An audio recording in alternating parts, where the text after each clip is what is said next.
Halo3.com. Today is August 18th, 2016. This is the Black Star Update Report connected to Volume 33 of Terrell's 2016 newsletter. Please forgive me, I'm a little bit under the weather. I've had a head cold for the last week or so, really drained and just really trying to make it through this report. The global seismic and volcanic eruption event data indicators all say Earth continues moving through the first of two Earth change low periods for the 2016 Earth orbit cycle relative to the Black Star position between Virgo and Libra. That's the position from our near side alignment that is between. Some of the data I'm about to show you says that the Black Star is actually further around into Libra. Year-over-year events. So when we look at the last 3 years for this week in the cycle, week 27, then you're seeing pretty much what we saw in week 25. We saw our 7 magnitude earthquake, then I predicted another one for week 27, and it came just as week 27 was coming to an end, so it came towards the end of the week. This is the anomaly from 2015. That's why there's a question mark by it. The average that we should see here is right around 225, and whenever we go down to the bottom of the chart, then we had a sub 200 value for last week, and I said since we're not at week 30 yet, then that number is going to have to bounce, which it did, up to 218. And similar situation for the 5 magnitude earthquakes. Whenever we get to outside orbit position around week 29, week 30, we'll see sub 200 values here, and we'll see sub 20 values here. So when we got too close to 20 for the 5 magnitude earthquakes and got too close to the 200 mark, then we got below the 200 mark here, we should expect a bounce for the following week, which we did. Then historically, we've seen between 1 and 3 of the 6 magnitude earthquakes for this particular week, which that's precisely what we saw. And now that we've had this 7, we shouldn't expect to see another one here for a little while. I believe that the next one, so go up to the chart for 2015, then we see the pair of earthquakes, the pair of big 7s, and then we don't see another one all the way down to week 34. And for 2014, that was down all the way to week 40. So I expect to see a line of zeros piling up under this 1, which that's for last year. Here we have the other one. I'm expecting to see zeros pile up underneath this one. And then for the 6 magnitude earthquakes, right here, last year was big time anomaly. We had 12 in a single week associated with the 8.3 chili quake that took place right here, giving us zeros for 5 weeks. I do not particularly expect these zeros, these red letters, to show up this year. So definitely the pattern is consistent with 2015 for this period, but that I'm expecting that to change. I do not expect this type of activity to show up with the red letters moving forward. Exactly what's going to happen, I'm not sure, but you can see when we get to week 30 how these values are really small. No 6s for 2 weeks, sub 200 value, sub 20 values for the 5 magnitude earthquakes, and then if you notice, the sub 200 value came in week 29 last year. So and everything stayed pretty high right through this period last year. We're not seeing that for the indicator quakes. So what I'm expecting is this value to continue to shrink now that it's bounced back above 200. By the time we get to week 30, we should see 2 of these sub 200 values. We get down a little bit lower in the chart. Just 2 new volcanic eruptions this week, and Russia still the big chicken in the chicken house with the new volcanic activity. And we'll see if this pressure, when the uptick period begins, if it moves towards Alaska, or I'll show you over here. This is where the volcanism, new volcanic eruptions are taking place right here. Only 2 of them on the planet, which at the end of the low period, 2, that's just about the right number that we're supposed to have. And so we'll watch to see if this activity wants to move back towards the origination zone, which is Indonesia, or if this pressure is going to continue moving. I would be surprised if it moves over to the Aleutians, because we're going towards the bottom of the lull as we get near the end of this Earth change low period. So this pressure will stay the same, or I'm expecting to move further south, maybe into Japan, maybe even in further south. So when we look at here's our big 7 that we had, and looking at the activity, let's get the earthquake events. These are pretty deep. What, 519, not quite in the transition zone, down in Earth mantle. Still, they're pretty deep over in this area. You could expect some volcanism associated with the with the deeper earthquake events that you're seeing there. Even possible to see something over in here. But then at the lull period, really not expecting a lot of new volcanic eruptions. During this period, that should come September, October, particularly at the end of November. Then I'm expecting to see more volcanism and a sharp uptick in the number of earthquakes as Earth passes behind the sun relative to the black star. You can see the California quake swarm area that has encompassed Yellowstone now, and dead zone still through Cascadia, another dead zone here. That's typical of when you're in the lull period. You can see the way that all these lines overlap one another on this side. Expect that to return once over to this side, these areas to fill in once we get to the backside of the sun relative to the black star. I can show that to you. I can show that to you right now. And then incorporate some of the magnetic pole migration data into what I'm looking at. So this is for today, August the 18th. And some of the data, see, you can see how the Earth, we're watching for that 90-degree angle. See, according to, if the black star was still in Virgo, we'd be beyond that point. And black star being in Libra, still we just about got this 90-degree angle there. So we're going to see if the lull comes a couple of weeks earlier than expected. And last year it came in week 30. And if we only had a 3-day differential from 2015 to 2016 with our near side alignment events, then I should expect that the seismic chart is going to follow 2015 pretty closely. And that would mean that we reached outside orbital position in week 28, which is going to be next week. So we're going to have to watch and see. We're getting near this critical point now at outside orbital position where we're going to look at the minimum quake values. That's an indication of black star being in this location because the Earth moving away from the black star is stretching that magnetic portal connection coming this way. Then as we start coming behind the sun this way, the black star is moving in this direction. So the magnetic portal connection, rather than lengthening as it is now, is going to start shortening again based upon inbound orbital velocity of the black star. So if it is only moving that 3 degrees, then the uptick period is going to be extremely gradual. If it's continuing the 12-degree move, then it's going to be just like it has been in previous years. Expect this uptick period to begin gradually, and then as we get into the Earth comes on around, you can see Libra over here, black star back over here, and these have been happening a little bit late. I'm not expecting the backside alignment event until the last week in November around here, which if it's the gravitational effect of the black star, that would put it way over here. But these backside alignment events for years now have been happening 2 to 3 weeks too late. So we are seeing a backing up. So we haven't been, the backside alignment dates have not been progressing by 12 degrees, by 12 days. They've been backing up. So we'll see really don't know what's going to happen back over here when we get to the backside of the sun. But it should be in the last week of November that we have our big deep earthquakes like we did last year. The Peruvian earthquakes, 7.6s, pair of them 5 minutes apart down in South America and Peru. So we'll see. We have to watch and see.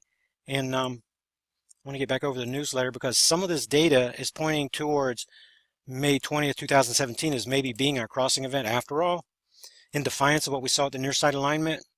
Then here's part of the reason why. We've got pretty good symmetry over on this side. If you look at 8/16, which is 2 days ago, this is the North Pole migrating magnetic North Pole position. Here's 8/16 from last year, 8/16 from the year before, 8/16 from the year before that. So you see you're getting this backup, and we had a 12-day differential last year. That's precisely, well, pretty darn close to what we have for the lull. So instead of reaching this same exact position, 8/16, you notice that it backed up last year just like it backed up this year. So I'm watching, and also when you go from 8/9 to 8/16, you see kind of this 45-degree angle move, and you see the same 45-degree angle move last year, the previous year, right? Well, this is not a 45-degree angle move this year. See how it's moving kind of straight up? It looks like that this new path is going to cross this old path much sooner than it did last year. Last year was around October the 20th, whenever we got the crossing of the previous year's path. This is going to happen, or it looks like earlier this year. It's going to happen even before we hit the negative 360 line, currently scheduled for September the 5th. It looks like now that number is going to be backing up, so that we have, whenever we get to the 8th of September, that is going to be far behind, so we won't make the 5th. And that's telling us that there's the 3-degree differential is just not working. We're getting closer and closer to our 12-degree differential like we've seen for the last couple of years. And if that's true, then that's playing into the hands of May 20, 2017 being our Black Star Earth crossing event. That some people that have been following the research are a little disgruntled, if you will, because it seems to be that I'm creating more time when actually that's what the data is saying.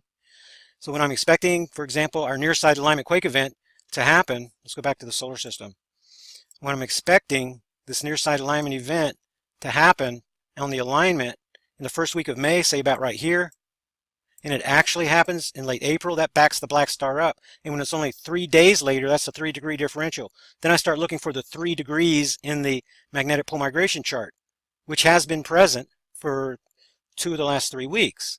But the magnetic North Pole, because of the wide track that it's taking, see how much wider the track is than last year, it has to move much farther on this wider loop to make up the same distance.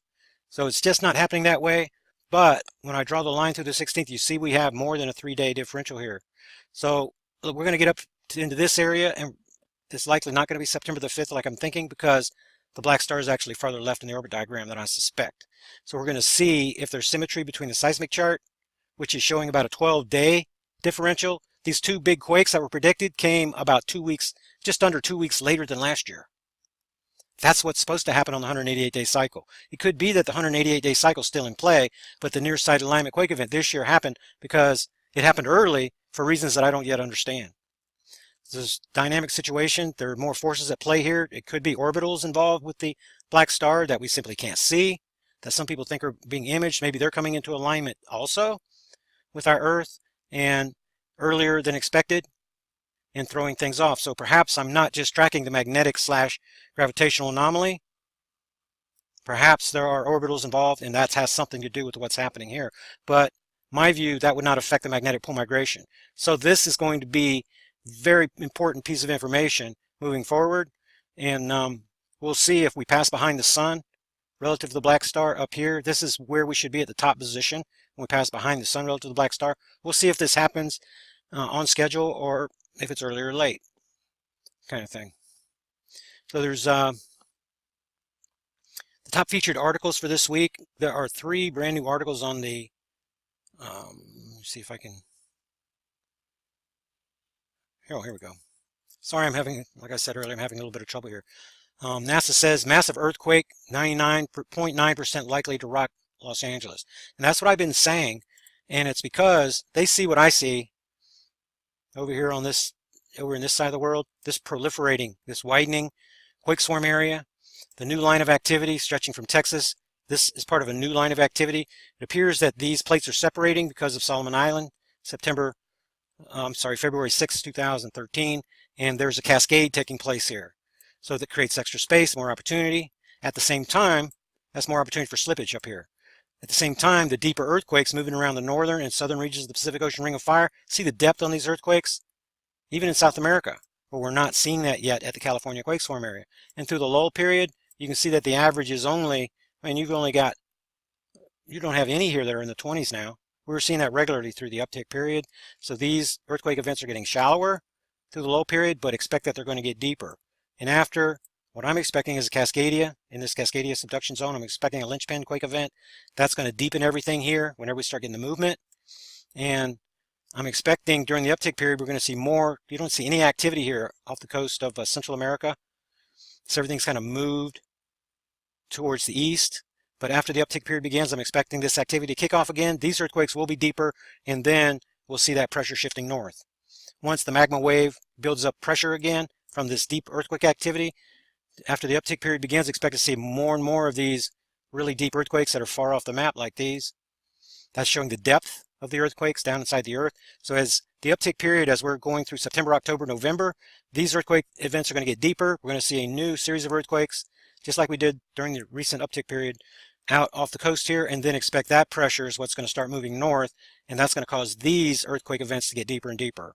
That's what I'm expecting. But before Yellowstone blows, then I'm expecting these to get into the hundreds of kilometers. And that just hasn't happened yet. The deepest one we've had in the last couple of years is down in the range of 55 kilometers. Remember that the crust off the coast here is about 60 kilometers deep. In comparison, the North American Craton, the depth here, 250 kilometers. So these thinner plates are pressed up against this relative stationary plate that's here. And that's the reason that your safe zone location in the United States is going to be in the central part of the United States. And it's going to be far enough south to avoid the pyroclastic flows expected to come out of Yellowstone later in the timeline. 2, no safe zone areas over here on the east coast of the United States because of all the nuclear power plants.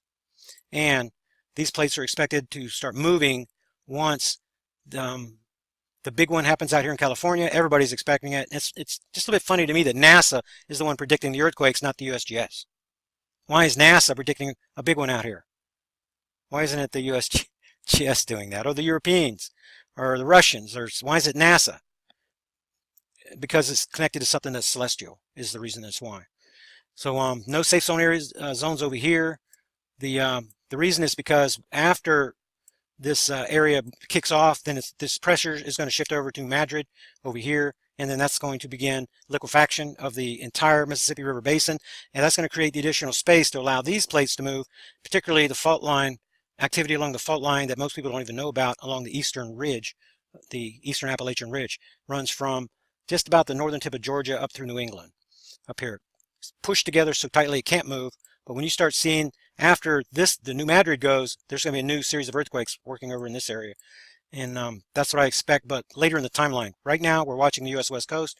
This is where the activity is going to start. The destruction of the United States, definitely in the cards, but it's going to begin from the west, moving towards the east, with the safe zone being in the middle. So divide the United States into 3 parts. Safe zone in the middle, far enough south, that is in the Ozarks. That's where the northwestern corner of Arkansas is going to be the best safe zone location in the northern hemisphere. The safest location by far is particularly if your first language is English, right in here. And I advise you to go there, meet people, meet cavern owners, and then when the crap hits the fan, then you're not a stranger. And then this is the place that you're going to want to be at the right time. You don't have to own a cavern. You just need a friend, an associate, an acquaintance that is in the cavern business over here. Then rally your survival group around that intelligence, and then that's the place that you're going to want to be. Whether I'm down here in Florida, whether you're in New York, you're in California, this is the central location right here. So yeah, then the Planet 9 topic, there's 3 of those. Astronomer warns, buckle your seatbelts, new development foreshadowed within our solar system. And they see the astronomer types, they see strange things happening in our solar system, and they're trying to find a unifying explanation. What explains the heating up of all the planets? What explains the shrinking heliosphere, the weakening magnetosphere? What is causing the depleting northern ice sheets, the ocean conveyor disruption, jet stream anomalies, strange weather, mass animal death? What's causing it? Because they see all these things happening.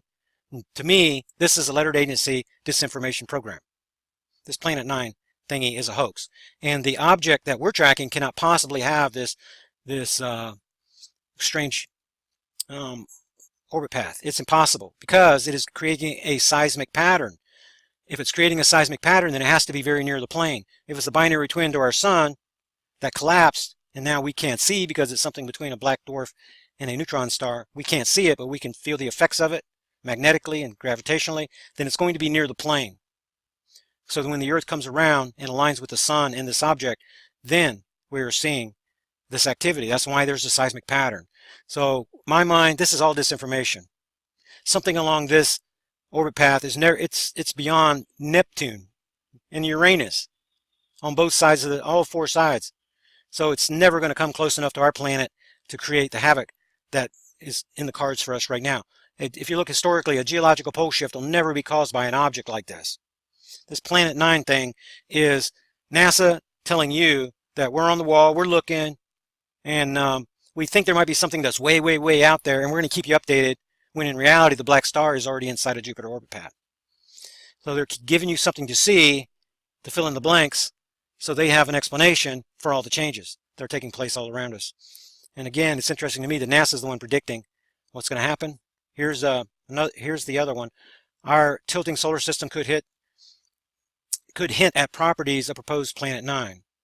So here we go again. They're trying to explain the changes that they're seeing around us using this explanation, and in my view, has no merit whatsoever.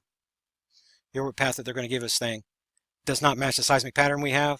This thing would have to be in the Libra constellation right now in order to create that seismic pattern. And from what I can tell, way too far away. To remember, the gravitational effect is the square of the distance. And this thing would have to be pretty darn close in order to create this, the events like Fukushima, for example. And to turn the Earth magnetosphere around March 12, 2012, to create the Martian dust storms. That's from magnetic portal connection convergence, portal-portal cross-firing, the highly charged ionic clouds being formed and then being pushed through the converging by the power of the converging portals. Then the pattern that we have for March 2012, April 2016, Mars is right there in the picture. This has to be an object that is a star. So the Planet 9 thing fits with the Planet X disinformation. Planet X, the entire movement, the Planet X movement, in my view, is filled with lettered agency operatives, their shills, and their dupes. Because this thing cannot possibly be a planet. It has to be a star of some kind, an unclassified star, by the way, to create the seismic pattern, the magnetopause reversals, collapses, and things like that. So to me, I did put all this information in there, but I'm explaining, you know, 3 of these babies come out in 1 week, then they're working pretty hard to be able to spread their disinformation. They want to get everybody on this bandwagon, kind of like the flat earth nonsense that's going around.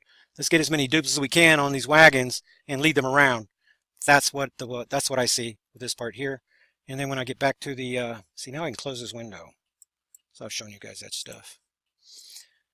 Then, oh yeah, Bart sent in Gil Broussard's new radio interview. I posted it down in the on the air section, mentioned right here. And here's a link to the 2015 newsletter, volume 16, where I answer his previous interview. This one just came in today. I had not had time to listen to it, except for briefly, you know, for brief portions. And it's going to be much of the same stuff. Very little of what Broussard says, in my mind, means anything. He's looking for a planet 7x. He's looking for a planet 7 times the mass of our Earth. With a backyard telescope, you can see that at Pluto orbit. I mean, easily. Very easily. And what the stuff that he's talking about, in my mind, really doesn't make any sense. But it's part of a disinformation program that's been running for a long time. So whenever you're part of a lettered agency operation and they give you the keywording information, they give you the data, basically, this is what you're going to say. Well, you can't deviate from that very, very much. So he's seeing, even though he came out and he realized that he's talking about the exit, where this Planet 7X is going to exit our solar system. He should be more worried if it's so far away about where it's going to enter the solar system. And he says to watch April and May. Or did he say March and April? I might have that backwards. We need to be watching May for next year. It was April this year. Going back to 2012, that was in March. These events are taking place later each year, and it's based upon where the black star is going to enter. It's where it's going to cross black Earth orbit path. And that appears to be the May 20th position where Earth is along that segment of space. Project supporters for this week include Leanne and Elmer and Mike and Amara, all subscribing to Terrell's 2016 newsletter at TERRALO3.com. That's my name. To receive full subscriber benefits, and it's just $25 per year. It's the only way to support the research, and that's at TerraLo3.com. Then Stephen, and Andrew, they all renewed their subscriptions from previous years, and Randy, once again, made a nice donation to the research. Appreciate you guys' support very, very much. You guys are the ones that make this possible. Then with the time remaining, then Paula wrote in, she says, could it be that the dark star has companions that are traveling with it? And we think this is the case, as with the orbs, they are now visible in our solar system. And people say that there's orbitals and things like that. And let's see. Yeah, I already start my reply here. And it could be that, that's why I mentioned it in the update report at the top. It's because it's possible that there's gravitational influences with these orbitals, but I can't see them. Don can't see them with his telescope. We know the basic position just below the plane between Libra and Virgo. And we are not in the optimum observation window right now. We're nearing outside orbital position. That means that the black star is transitioning into the daytime sky. So we couldn't make an observation anyway now if we wanted to, but whenever we did have the opportunity, we can't see it. So I cannot include orbitals into the equations until I have evidence of that. It could be that the anomalies in the seismic pattern are created by the orbitals. It's possible, but I have not seen a mathematical equation that allows me to share that information with you guys scientifically. I just really can't do it. So according to what I'm seeing right now, there are no orbitals. And the commentary that we see from Sitchin on the winged object, Nibiru and all that, could very well be the comets. It could be meteors that actually come into Earth orbit path, create this wing effect. So, of course, this is part of the reports that we have in the historical record, but in my mind, this thing, we don't see it. If it was right in front of you, we couldn't see it because of the high mass, high density object. It behaves more like a black hole than anything else. Nobody's ever seen a black hole either, for the same reasons that I'm saying. So, that's pretty much what I wanted to share with you guys. Apologize again that I'm under the weather. This is what they're expecting for that's going to hit out west. I'm expecting that too, but we're going to have plenty of warning. In my view, the earthquake events are going to get deeper. It's going to be an earth chain during an uptick period, not a low period like we're in right now. So I do believe that we still have time or something like that. There is a lot of political stuff coming in here. Really, I've mentioned it before. I'm not a political person at all. Haven't voted in decades. Don't plan to vote in this one either. I want change. Trump is the change guy. Hillary's more of Obama. But my view, practically everyone that is a subscriber to my YouTube channel or my newsletters, listen to my radio show listeners, they're all for change too. I can't imagine a Hillary supporter even among them. It's possible, I guess, that you can be led astray by the Democratic machine that the Clintons dominate. It's possible, and then it's just difficult for me to fathom that you're going to see anything of the truth of Project Black Star and be so deceived by what's going on politically down here. So, I mean, I'm not campaigning for Trump or anything like that. I would like to see him get in there because I would like to see the change. But really, I don't see the need for sending all of these stories about how bad Hillary is or, stuff like that. This right here story struck me more than any of these types that I've ever seen. I hope that you'll look at it. It's on page 21, and it is a really, really nice story. You can watch this video. And this is a really heartwarming story about a penguin. This penguin thinks this guy's a penguin. This guy saved him. He's an old fisherman, 71 years old, lives on an island village outside of Rio de Janeiro, Brazil. And he found this guy covered with oil back in 2011, and he nursed him back to health, let him go. This penguin travels, it says, 5,000 miles each year to be reunited with this man. He doesn't let anybody else touch him either. Comes up on the beach, he looks for this fella right here. And then when he sees him, he recognizes him and he follows him home. And they're the best buddies. Nobody else can touch him except for this guy right here. I think this is really, really, look at him. He's just beside himself. Really, really great story. Here's the link, another link that I found associated with that. Really, really, I love these kind of nature stories. So that's pretty much what I wanted to share with you. And I showed you the magnetic pole migration.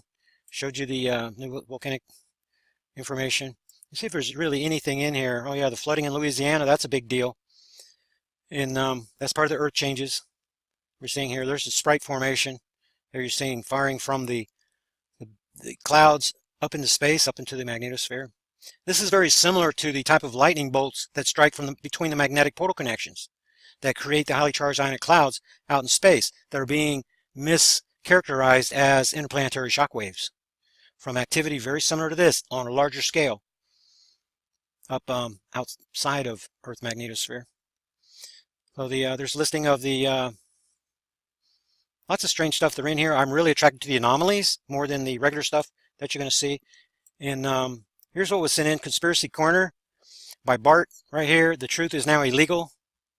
Good stuff. Bart puts out some really good stuff here. He has his own little conspiracy section in here. If 9/11 section, if 9/11 stuff comes in, I put it right here just above the economy. Then David's on, he's watching a lot of what's going on with the lack of shipping that's going on around the world. The big ships are being turned into scrap metal because of, everybody says that things are getting better. They're not getting better, but it's being supported. Our economic system is being supported by the House of Rothschild, and it's going to collapse when Rothschild says so. That's the bottom line. There's nothing natural about our economy. It's being supported, even the low oil prices are being supported by the House of Rothschild. Everything collapsed after, what was it, September 18th, 2008? Then we had the collapse in March of 2009. That's when everything collapsed. Everything after that, after TARP 1, TARP 2, quantitative easing to infinity, that is the paper that is supporting everything from the privately owned Federal Reserve. That's what's going on.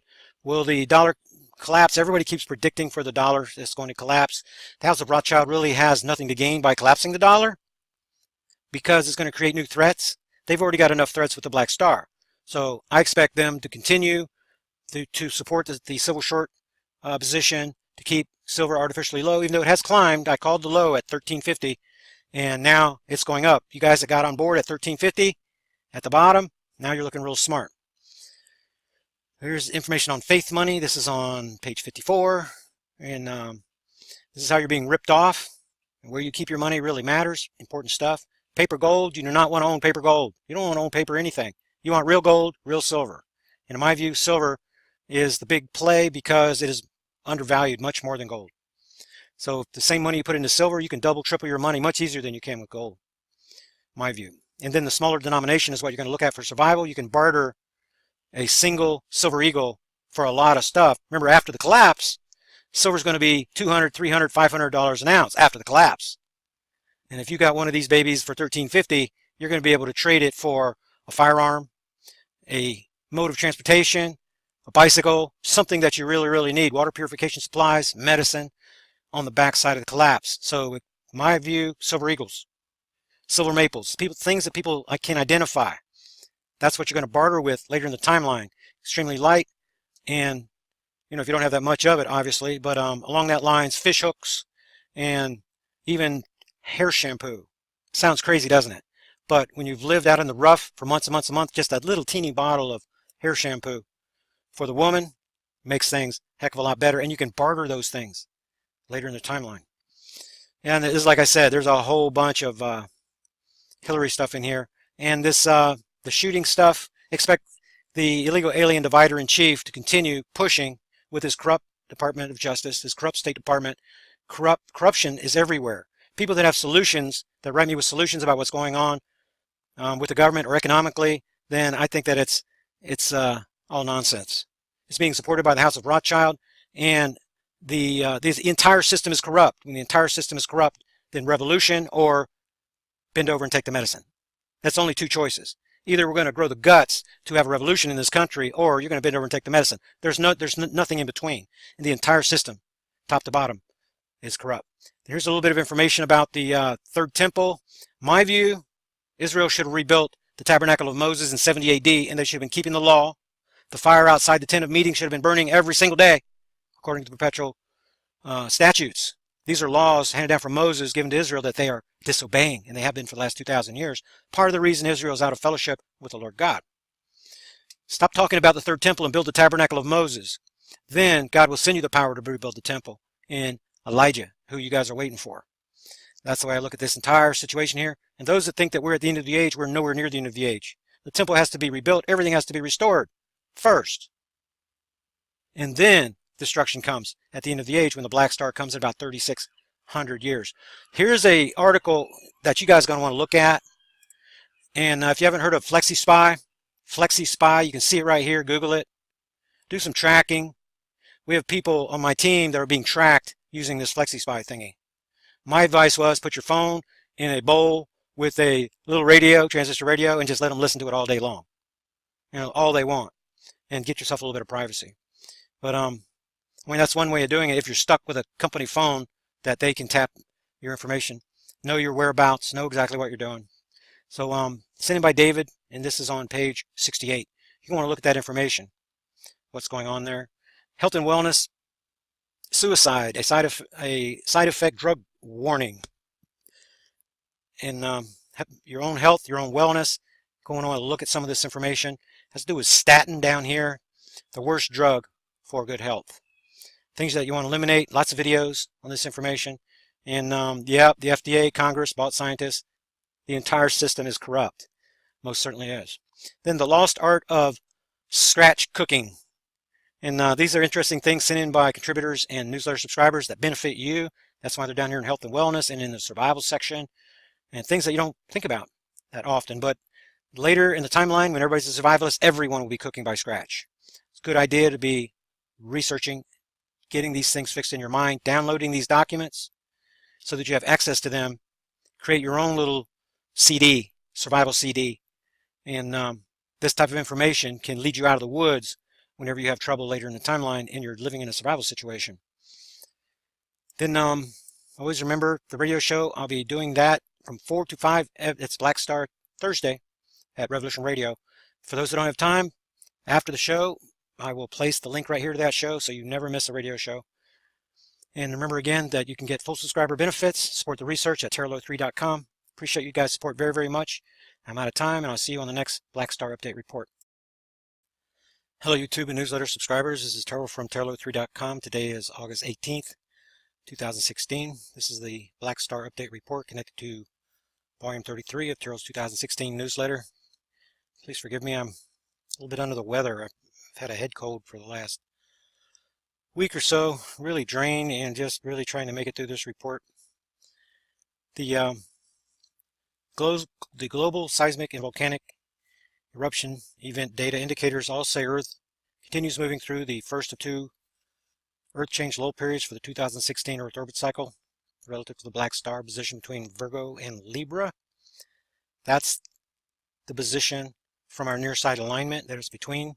Some of the data I'm about to show you says that the Black Star is actually further around into Libra.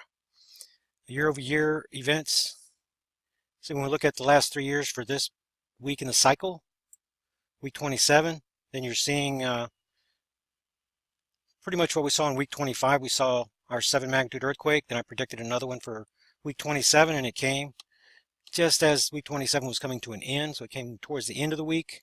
This is the anomaly from 2015. That's why there's a question mark by it. The average that we should see here is right around 225. And whenever we go down to the bottom of the chart, then we had a sub 200 value for last week. And I said, since we're not at week 30 yet, then that number is going to have to bounce, which it did up to 218. And similar situation for the 5 magnitude earthquakes. Whenever we get to outside orbit position around week 29, week 30, we'll see sub 200 values here, and we'll see sub 20 values here. So when we got too close to 20 for the 5 magnitude earthquakes and we got too close to the 200 mark, then we got below the 200 mark here, we should expect a bounce for the following week, which we did. Then historically, we've seen between 1 and 3 of the 6 magnitude earthquakes for this particular week, which that's precisely what we saw. And now that we've had this 7, we shouldn't expect to see another one here for a little while. I believe that the next one, so go up to the chart for 2015, then we see the pair of earthquakes, the pair of big 7s, and then we don't see another one all the way down to week 34. And for 2014, that was down all the way to week 40. So I expect to see a line of zeros piling up under this one, which that's for last year. Here we have the other one. I'm expecting to see zeros pile up underneath this one. And then for the 6 magnitude earthquakes, right here, last year was big time anomaly. We had 12 in a single week associated with the 8.3 Chile quake that took place right here, giving us zeros for 5 weeks. I do not particularly expect these zeros, these red letters, to show up this year.